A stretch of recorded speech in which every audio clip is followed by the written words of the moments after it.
నమస్తే, welcome to Disha TV.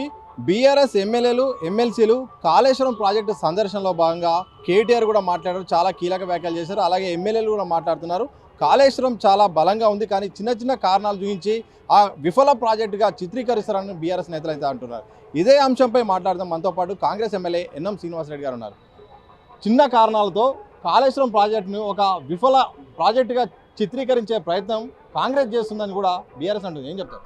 ఒకటి, ముఖ్యమంత్రి రేవంత్ రెడ్డి గారు ఇంజనీర్ కాదు, ఇంజనీరింగ్ డిగ్రీ తీసుకోలేదు.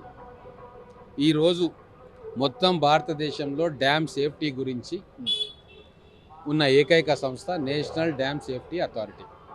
అది ఎన్నో ఏళ్ళ అనుభవంతో భారతదేశంలో డ్యామ్లన్నింటినీ కూడా పర్యవేక్షిస్తూ ఉంది. వాళ్ళు వచ్చి చూసిపోయినారు, సాయిల్ టెస్టింగ్ చేసిండ్రు, మొత్తం కూడా ఈ బ్యారేజ్ నిర్మాణం చేసిన స్థలం ఏంది, వారి డిజైన్ ఏంది, అవన్నీ కూడా చూసి ఒక ఇంటరిమ్ రిపోర్ట్ ఇచ్చిండ్రు. ఏమని ఇచ్చిండ్రు? అది పబ్లిక్ డొమైన్లో ఉంది, న్యూస్ పేపర్లో కూడా రిపోర్ట్ చేసినాయి. ఏమని ఇచ్చిండ్రు? మేడిగడ్డ బ్యారేజ్ దగ్గర నిర్మాణ లోపం ఉంది, డిజైన్ లోపం ఉంది, క్వాలిటీ లోపం ఉంది. తర్వాత ఈ ప్రాంతం బ్యారేజ్ కట్టడానికి అనువైన స్థలం కాదు, ఇక్కడ ఇంత పెద్ద ఎత్తున వాటర్ స్టోరేజ్ చేసే కెపాసిటీ కింద భూమి పొరలలో ఉన్న పలకల స్ట్రెంత్ లేదు, ఇది కోల్ బెడ్ ఏరియా, ఇక్కడ చాలా లోపలికి వెళ్ళాల్సి ఉండే, ఈ పద్ధతిలో ఏదైతే బ్యారేజ్ నిర్మాణం చేసిండ్రో ఆ పద్ధతి సరిపోదు అని చెప్పిన తర్వాత స్పెసిఫిక్గా వాళ్ళు చెప్పింది ఏంటంటే ఈసారి అక్కడ నీటి నిల్వ ఉండకూడదు, ఎందుకంటే మళ్ళీ వర్షాలు తగ్గిన తర్వాత మళ్ళీ డీటెయిల్ రిపోర్ట్ స్టడీస్ చేయాల్సిన అవసరం ఉంది అని చెప్పారు. మేము ఎన్డీఎస్ఏ కేంద్ర ప్రభుత్వ సంస్థలు ఇంజనీరింగ్ నిపుణులు ఇచ్చే సలహాలను పాటించదలుచుకున్నాం, కల్వకుంట్ల కుటుంబం ఇచ్చే సలహాలను పాటించదలుచుకోలే. ఎందుకు అంటే తుమ్మిడిహెట్టి దగ్గర డ్యామ్ నిర్మాణం చేస్తుంటే మొదటగా కాంగ్రెస్ ప్రభుత్వం ఏదైతే ప్రాజెక్టు చేసిందో ప్రాణహిత చేవేళ ఈ సమస్య లేకుంటుండే కదా, గ్రావిటీ ద్వారా నీళ్ళు వచ్చేవి, ఇంతకంటే తక్కువ ఖర్చుతోటి ఎక్కువ ఎకరాలకు నీళ్ళు వచ్చేవి. కానీ వినండి, కేసీఆర్ గారు తాను మోక్షగుండం విశ్వేశ్వరయ్య అంశన పుట్టిన ఆయన అనుకున్నాడు కాబట్టి మొత్తం నేనే చేసిన అని చెప్పిండు. డిజైన్ నేనే చేసిన, నిర్మాణం నేనే చేసిన, నా మదిలో నుంచి వచ్చింది, రక్తం మరిగిస్తే వచ్చింది కాళేశ్వరం అని చెప్పాడు. అది కూలిపోతూ ఉంది, అది వీళ్ళు జీర్ణించుకోలేకపోతూ ఉన్నారు. కాళేశ్వరం అనేది ఒక విఫలమైన ప్రాజెక్టుగా ప్రజల మైండ్లోకి వెళ్ళిపోయింది. ఇది అట్టనే ఉంటే మాకు రాజకీయ భవిష్యత్తు ఉండదు అని చెప్పి ఈరోజు దాన్ని ఏదో కాంగ్రెస్ పార్టీ ఆపుతుంది కాళేశ్వరం నీళ్లు రాకుండా అని చెప్పి డైవర్ట్ చేసే కార్యక్రమం చేస్తూ ఉన్నారు. ఇంకొక ముఖ్యమైన విషయము, మీరు డ్యామ్ల చరిత్ర చూసుకుంటే ఇటువంటి అవగాహన లేని పాలకులు ఉన్నప్పుడు ఎన్ని డ్యామ్లు కూలిపోతే ఎన్ని లక్షల మంది ప్రాణాలు పోయినాయి. 1975లో చైనాలో హెనాన్ ప్రావిన్స్లో ఒక డ్యామ్ కూలిపోయింది. ఇట్లనే మూర్ఖ పాలకులు ఉండొచ్చు అక్కడ, వీళ్ళలాంటి వాళ్ళు ఈయనలాంటి వాళ్ళు. 2 లక్షల మంది ప్రజలు ప్రాణాలు కోల్పోయినారు ఆ డ్యామ్ బస్ తోటి. 13,000 చదరపు కిలోమీటర్లు ఫ్లడ్ అయిపోయినాయి, కొన్ని వేల గ్రామాలు నేలమట్టం అయిపోయినాయి. మొన్నటికి మొన్న లిబియాలో డ్యామ్ కూలిపోయింది, రష్యాలో డ్యామ్ కూలిపోయింది, కొన్ని వేల మంది చనిపోయారు. అంటే తెలంగాణలో కూడా అటువంటి జలప్రలయం రావాలని కేటీఆర్ కోరుకుంటున్నారా? మేడిగడ్డ బ్యారేజ్ దిగువన ఉన్న లక్షలాది మంది ప్రజలు, ఆదివాసీ గిరిజన బిడ్డలు, అడవులు మొత్తం కొట్టుకొని పోవాలని అనుకుంటున్నాడా? ఎన్నో పట్టణాలు ఉన్నాయి, అవన్నీ కూడా ఫ్లడ్ కావాలని చూస్తున్నాడా? ఎందుకు ఈ తాపత్రయం? రాజకీయాల్లో గెలుపోవటం సహజం, కానీ ఏ విషయాన్ని ప్రజల్లోకి తీసుకుపోవాలనే దాంట్లో మనం నియంత్రించుకోవాల్సి వస్తుంది. మీరు తప్పు చేసినారు, ఆ తప్పును కప్పిపుచ్చుకోవడానికి ఇంకా పెద్ద తప్పు చేస్తూ ఉన్నారు. కానీ కాంగ్రెస్ ప్రభుత్వం ఆచితూచి నిర్ణయాలు తీసుకుంటుంది. డ్యామ్ల విషయంలో ప్రజల ప్రాణాలతో చెలగాటమాడే ఇటువంటి క్లిష్టమైన సమస్యలు ఉన్నప్పుడు అందరి అభిప్రాయాలను తీసుకుంటారు. ఈ పంటకు కొంతమంది రైతులకు నీళ్ళు అందకపోవచ్చు, కానీ అది సాగుగా చూపించి లక్షల మంది ప్రాణాలను బలిపెట్టడం మాత్రం కాంగ్రెస్ పార్టీకి ఇష్టం లేదు. ఏ పని చేసినా కూలంకషంగా చర్చించి చేస్తాం, అది డ్యామ్ నిర్మాణం కావచ్చు, వాటర్ స్టోరేజ్ కావచ్చు. అయితే ఇంకొక చిన్న లాజిక్ కేటీఆర్ మర్చిపోతా ఉన్నాడు. ఏమంటున్నాడు?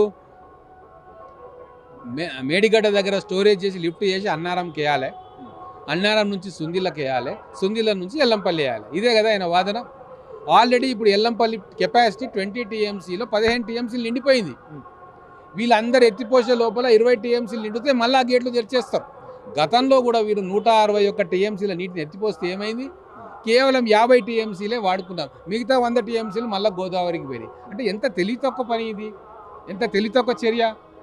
ఈరోజు ఎల్లంపల్లి వర్షాలతోటే నిండుతుంది, దాని ద్వారా మిగతా వాటికి నీళ్ళు వస్తాయి. కానీ ఒక్క ప్రాణం పోయినా కూడా మనం మళ్ళీ తిరిగి తేగలుగుతామా? ఒక విచక్షణ ఉండాలి. మరి ఎందుకు కేటీఆర్ పోతుంటే హరీష్ రావు ఎందుకు పోలే? ఈ ప్రశ్న అడుగుతాను ఎందుకంటే హరీష్ రావు పర్యటనలో హరీష్ రావు ఎందుకు వెళ్ళట్లేదని మీరు అభ్యంతరం వ్యక్తం చేస్తున్నారు, ఎందుకు? అభ్యంతరం వ్యక్తం చేస్తలేను. హరీష్ రావు ఇరిగేషన్ మంత్రిగా ఉన్నాడు కాబట్టి లోగుట్టు తెలుసు, లోటుపాటు తెలుసు. కాబట్టి కేటీఆర్ అంటించుకునే బురద నాకు అంటొద్దు అని చెప్పి ఆయన తెలుగుగా పక్కకి జరుపుకున్నాడు.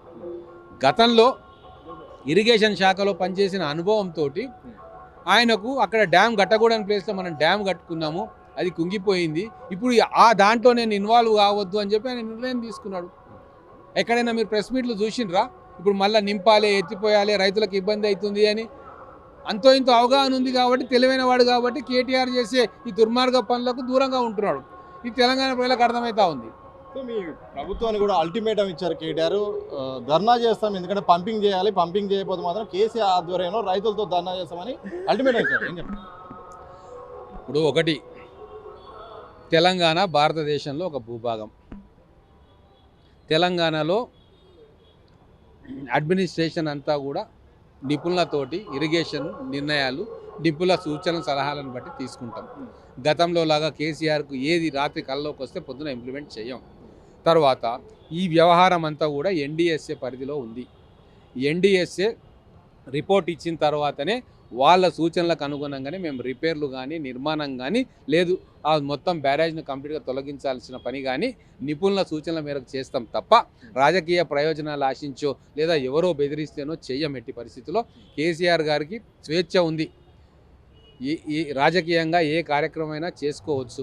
గతంలో కన్నెపల్లి పంప్ హౌజ్ వరదలకు కొట్టుకొని పోతే మోటార్లన్నీ పాడైపోయి మొత్తం నీళ్లు నిండిపోతే ఏ రాజకీయ నాయకుని లోపలికి రానియలే, ఏ పత్రికా మిత్రుని లోపలికి పోనీయలే, నిషేధాజ్ఞలు విధించారు. అది పాకిస్తాన్ టెరిటరీ లాగా మొత్తం కంచెలు ఏర్పాటు చేసి 100 కిలోమీటర్ల అవతల రాజకీయ నాయకులను అరెస్ట్ చేశారు. కానీ మేము ఇప్పుడు అది చేయదలుచుకోలే. మీకు స్వేచ్ఛ ఉంది, మీరు వెళ్ళండి, మీకు ఏది దోస్తే అది మాట్లాడండి. కానీ ఖచ్చితంగా మీ బెదిరింపులకు కాంగ్రెస్ ప్రభుత్వం లొంగదు. మీలాంటి వాళ్ళని చాలామందిని చూసినాము. మీరు 50,000 మందితో ధర్నా చేస్తారా, 5 లక్షల మందితో ధర్నా చేస్తారా, అది మీ ఇష్టం. కానీ ఖచ్చితంగా మీరు చెప్తే విననీకే ఇక్కడ ప్రభుత్వం లేదు. నిపుణులు ఏం సూచనలు ఇస్తారో, ఇరిగేషన్ అధికారులు, కేంద్ర అథారిటీలు, ఎన్డీఎస్ఏ ఏం నిర్ణయాలు తీసుకుంటుందో దాన్ని మేము అమలు చేయదలుచుకున్నాం. ఈ స్వల్పకాలిక రాజకీయ ప్రయోజనాల కోసం మేము ప్రజల మన ప్రాణాలతోటి చెలగాటం ఆడదలుచుకోలేదు. Thank you sir. మొత్తంగా ఇది కాంగ్రెస్ ఎమ్మెల్యే ఎన్ఎం శ్రీనివాసరెడ్డి గారు అయితే చెప్తున్న విషయం అయితే ఏదైతే బీఆర్ఎస్ సర్కార్ అయితే బీఆర్ఎస్ పార్టీ అయితే చేస్తున్న విమర్శలు అయితే మేము పట్టించుకోము, వాళ్ళ బెదిరింపులకే లొంగము. ఏదైతే నిపుణులు చెప్పిన సూచనల మేరకే ముందుకెళ్తాం. నేషనల్ సేఫ్టీ డ్యామ్ అథారిటీ వాళ్ళు ఎలా చెప్తే ఆ రకంగా ముందుకెళ్తాం తప్ప వీళ్ళ యొక్క బెదిరింపులకు, వీళ్ళ యొక్క ఆరోపణలకు మాత్రం భయపడి మాత్రం ఒక అడుగువే వీళ్ళు ఎంత ధర్నా చేసినా ఏం చేసినా వాళ్ళకు స్వేచ్ఛ అయితే మేము ఇస్తున్నామని కూడా ఎన్ఎం శ్రీనివాసరెడ్డి స్పష్టం చేసిన సందర్భం అయితే కనిపిస్తూ ఉంది. కెమెరా పర్సన్ సంతోష్తో సతీష్ టీవీ, గాంధీ భవన్.